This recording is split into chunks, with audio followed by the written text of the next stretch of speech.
Hi friend, welcome back to my YouTube channel. ಇವತ್ತಿನ ದಿನ ನಾನು ಎಳ್ಳಲ್ಲಿ ಉಂಡೆನ ಮಾಡ್ಕೊತಾ ಇದ್ದೀನಿ. ಅಂದರೆ ಇದನ್ನು ನಮ್ಮ ಸೈಡಲ್ಲಿ ಚಿಕ್ಲಿ ಉಂಡೆ ಅಂತಲೂ ಸಹ ಕರೀತಾರೆ, ಎಳ್ಳುಂಡೆ ಅಂತಲೂ ಸಹ ಹೇಳ್ತಾರೆ. ಇದನ್ನು ನಾನು ಯಾವ ರೀತಿಯಾಗಿ ಮಾಡಿದ್ದೀನಿ ಅಂತ ಹೇಳಿ ನೋಡ್ಕೊಂಬರೋಣ ಅಂತ ಬನ್ನಿ. ಅದಕ್ಕೂ ಮುಂಚೆ ನೀವು ಇನ್ನೂ ನನ್ನ ಚಾನಲ್ನ ಸಬ್ಸ್ಕ್ರೈಬ್ ಮಾಡಿಲ್ಲ ಅಂದರೆ ಪ್ಲೀಸ್ ಇವಾಗಲೇ ಹೋಗಿ ಸಬ್ಸ್ಕ್ರೈಬ್ ಮಾಡಿ, ಲೈಕ್ ಮಾಡಿ, ಶೇರ್ ಮಾಡಿ.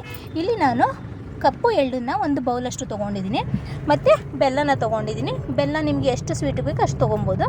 ಮತ್ತು ಸ್ವಲ್ಪ ಕಾಯಿ ತುರಿನ ತೊಗೊಂಡಿದ್ದೀನಿ, ಒಂದು ಬೌಲಷ್ಟು ಕಾಯಿ ತುರಿನ ತೊಗೊಂಡಿದ್ದೀನಿ, ಸ್ವಲ್ಪ ಏಲಕ್ಕಿ ಪುಡಿನ ತೊಗೊಂಡಿದ್ದೀನಿ. ಇಲ್ಲಿ ನಾನು ಮೊದಲಿಗೆ ಎಳ್ಳನ್ನು ಹುರ್ಕೊತಾ ಇದ್ದೀನಿ. ಚೆನ್ನಾಗಿ ಎಳ್ಳನ್ನು ಹುರ್ಕೊಬೇಕಾಗುತ್ತೆ. ಹುರಿಯೋದ್ರಿಂದ ಚೆನ್ನಾಗಿ ಅಂತಂದರೆ ತುಂಬ ಸೀದೋಗೋ ಥರನೂ ಹುರ್ಕೊಬಾರ್ದು. ಇದನ್ನು ಸ್ವಲ್ಪ ಹಸಿ ವಾಸನೆ ಹೋಗೋ ತನಕ ಹುರ್ಕೊಂಡ್ರೆ ಸಾಕಾಗುತ್ತೆ. ಚೆನ್ನಾಗಿ ಹುರಿಯೋದ್ರಿಂದ ಅದರಲ್ಲಿರುವಂತಹ ಎಣ್ಣೆ ಇನ್ನೂ ಚೆನ್ನಾಗಿ ಬಿಟ್ಕೊಳ್ಳುತ್ತೆ ಅಂತೇಳಿ ಅಷ್ಟೇ. ಮತ್ತು ನಾನಿಲ್ಲಿ ಕಾಯಿ ತುರಿನೂ ಅಷ್ಟೇ ಸ್ವಲ್ಪ ಬಿಸಿ ಮಾಡ್ಕೊತಾ ಇದ್ದೀನಿ.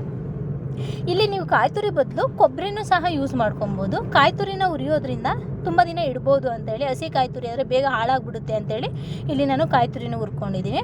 ಇವಾಗ ನಾನು ಆವಾಗಲೇ ಹುರ್ಕೊಂಡಿದ್ದೆ ಅಲ್ವಾ ಎಳ್ಳ, ಅದನ್ನು ಪುಡಿ ಮಾಡಿ ಒಂದು ಪಾತ್ರೆಗೆ ಸೇರಿಸ್ಕೊತಾ ಇದ್ದೀನಿ. ನಂತರ ಹುರ್ಕೊಂಡಂತಹ ಕಾಯಿ ತುರಿನ ಮತ್ತು ಬೆಲ್ಲನೂ ಅಷ್ಟೇ. ಬೆಲ್ಲನ ನಾನಿಲ್ಲಿ ತುರಿದು ಇಟ್ಕೊಂಡಿದ್ದೆ, ಗೆಜ್ಜೆ ಆದರೂ ಸರಿ, ತುರಿದಿ ಆದರೂ ಸರಿ, ಸಣ್ಣ ಸಣ್ಣಕ್ಕೆ, ಅದು ದಪ್ಪ ದಪ್ಪ ಅರಳು ಥರ ಸಿಗಬಾರ್ದು, ಆ ಥರ ಮಾಡಿ ಇಟ್ಕೊಬೇಕಾಗುತ್ತೆ. ಇಷ್ಟನ್ನು ಸಹ ಒಂದು ಪಾತ್ರೆಗೆ ಹಾಕಿ ಚೆನ್ನಾಗಿ ಮಿಕ್ಸ್ ಮಾಡ್ಕೊಬೇಕಾಗುತ್ತೆ.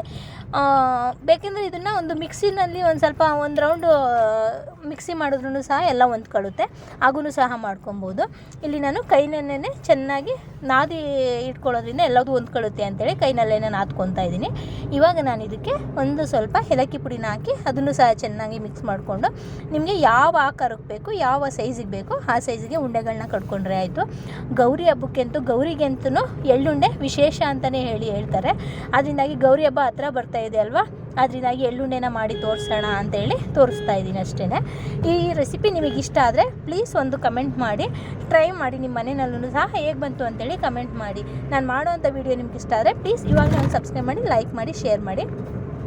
ಇದನ್ನು ಮತ್ತು ಮೆಚೂರ್ಡ್ ಆಗ್ತಾರಲ್ವ ಆ ಮಕ್ಳಿಗೂ ಅಷ್ಟೇ, ಆ ಮಕ್ಳಿಗೂ ಕೊಟ್ಟರೆ ತುಂಬ ಒಳ್ಳೆಯದು.